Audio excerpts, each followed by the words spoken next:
بسم الله ولا ريال ولكن في أحمد وما تهان ربا إن قيحو التزام أنت قيحن كهر وحاجر صور الالتزام نص صعطة صور التزام حو إمارة مك لبض الظرف متكمد وحقود من تحت وواجبات كيسا سو جدا لما استرن التزام إيمانيسا هدي واجب مد والبا واجب كيس لبض الظرف هدي قف والبا واجب كيس لو لي هدو كنت مركز من إيمانا التزام هذا وحان ربا إن قيحو وامحي التزامكو واسكو حرها قانونات أو دحايا قفك دينتا لغوليهاي iyo kan bixiyay kaasoo ku dhacaya deen qaataha waa in uu raro xaq cayniga ama in uu u kaco camal sameyntiisa ama in laga diido shaqo in uu sameeyo hadda waxaan aadaynaa noocyada iltizaamku imisa nooc iltizaamku uu yahay halkan waxaan ka qaadanaynaa ilaa 4 nooc التزام مدني يو كان دبيعي كو التزام توصن توغن يو مد عن توصنين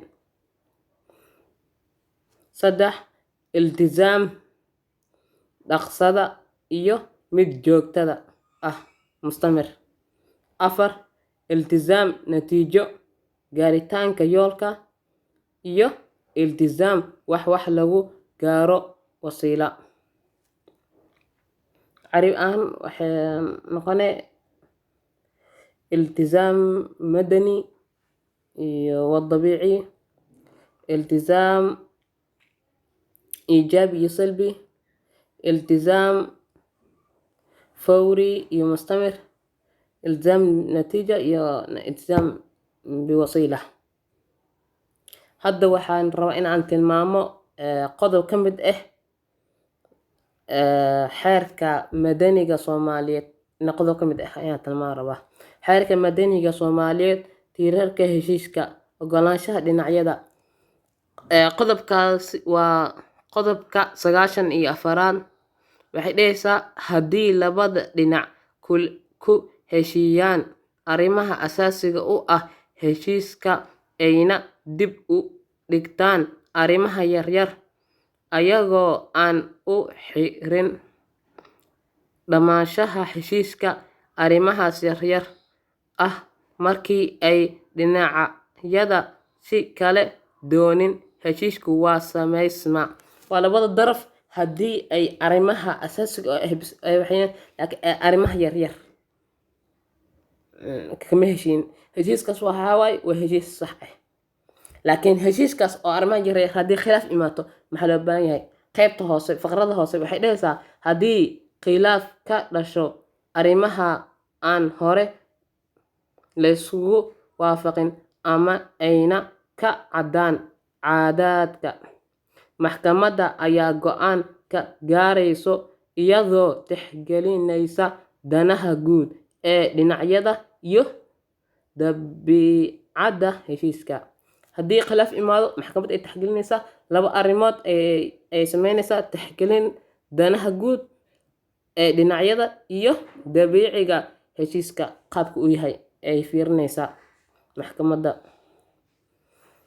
hadda waxaynu u dambeyn aan isla fiirinaynaa axkaamta guud ee beeca waxa ka mid qof dadkan oo haddii axkaamta guud qofka hadduu garanayo isqabqabsi iyo waxaas ma dhacayso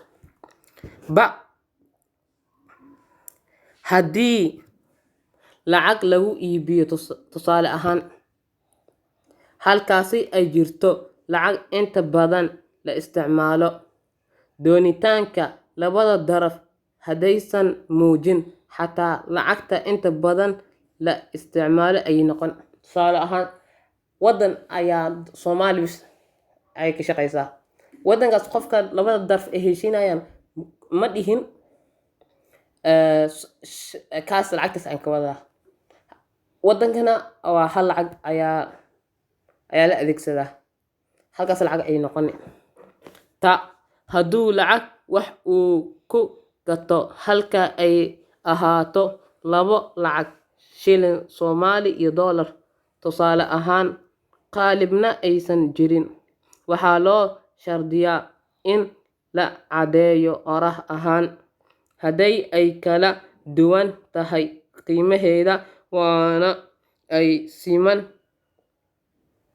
tahay, marka shardi ma noqonayso in la caddeeyo. Halka waxay ahaatay laba lacag dollar iyo shilin Soomaali. Dollar iyo shilin Soomaaliya qaalib ma jirto, waa in la caddeeyaa. Hadduusan qalib jirna lacagta badan inta fadhaa waxaa loo shardiyaa in la caddeeyo hadduusan qalib jirto. Laakiin oraah ahaan hadday ay kala duwan tahay qiimaheeda waana ay siman tahay, marka shardi ma ahan. Hadday ay siman tahay shardi ma ahan in la caddeeyo. Shardi ma noqonayso in la cayimo. Ja waxaa ku filan inaad aragto halkii aad ka ogaan lahayd qiimahiisa, waxaana ku filan ay weheliso kormeer. Haddaad wax aragtid waaba aragtay, wax kale ma loo baahan. Sheyga haddaad aragtid sifaadkiisa kulli waad aragtay, wax kale aad raadinaysa ma jirto.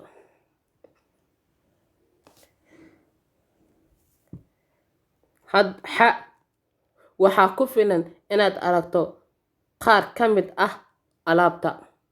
Haddii ay tilmaamayso inta kale sida sarreenka iyo shaciirka, alaabta qaar haddaad aragtid qaarka kalena ay inta aragtay la mid yihiin, shardi ma ahan inaad alaab kulli aragtid.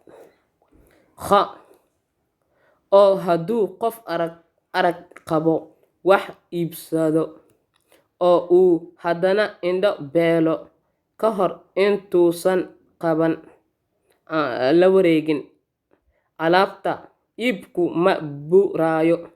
Qof indho leh ayaa kale heshiiskaas intuu sheyga u qabsan ka horna indho noqday, heshiiskaas ma burayo, siis ayuu ansax ku yahay. Sax ma aha in dhulka lagu iibiyo basasha, karootada iyo wixii la mid ah, waayo khiyaano ayaa soo gali kara. Qodobkan u dambeeya waxay sheegaysaa in qof basal oo weli la soo gooyn iyo karooto in dhulka lagu iibiyo sax ma ahan. waxaa soo gali karaa khiyaano, laakiin carib ahaan qarar maate hala saaro inaa ku simo. waad mahadsantihiin. waa walaalkiina Fiqi Axmed.